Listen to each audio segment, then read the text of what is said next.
eles passaram por muitos livramentos, por muitos milagres, mas até aquele momento eles tinham ficado como que cegos, embotados de entendimento e sem conseguir ouvir o que significavam todas aquelas coisas. E ele fala, em meio a esse processo de livramento, quando você não vê a realidade, que você só vai poder compreendê-la depois, ele fala, olha, no meio desse processo, vocês não comeram pão e não beberam vinho. Isso significa o quê? Que Deus aqui está falando contra a comida e contra a embriaguez? Não. Ele só está dizendo que na formação da nossa personalidade é muito saudável que a gente seja, por vezes, privado de certos prazeres por determinado tempo.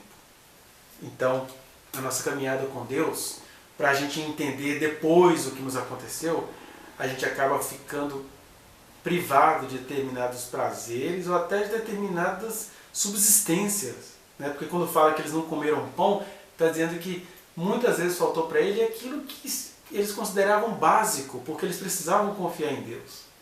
E faltou o vinho porque como é que você vai se alegrar num período de experiência? Né? Você está lá numa prova formal, igual no Enem.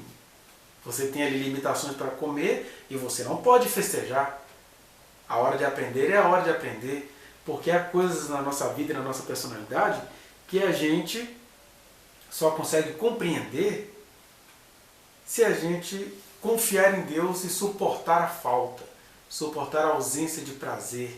E nesse sentido, é importante que a gente entenda que o único critério que a gente não pode cair nesse período de prova, nesse período de experimentações, no caso deles aqui era o deserto de 40 anos, no nosso caso nós vamos passar aí por várias estações na vida de privações que tem mais a ver com a privacidade do que com a escassez.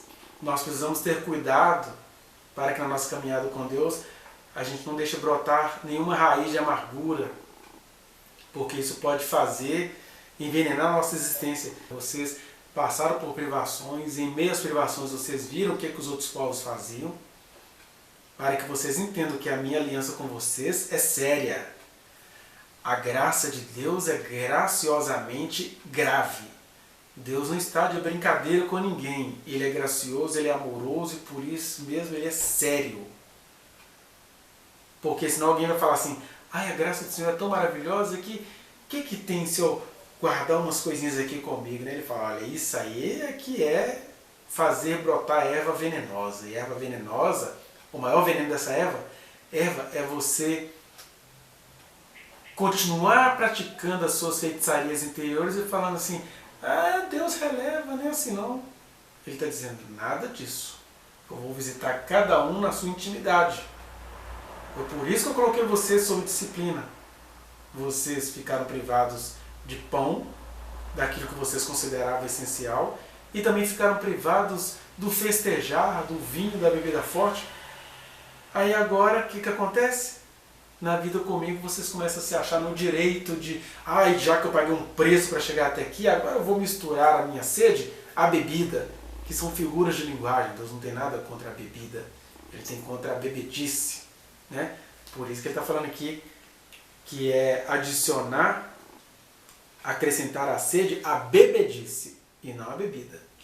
Porque a gente faz isso, a gente sai do período de jejum para ir para o bacanal. A gente sai de um período de abstenção de água para encher a alma de droga, de loucura, de bebida, sem fim.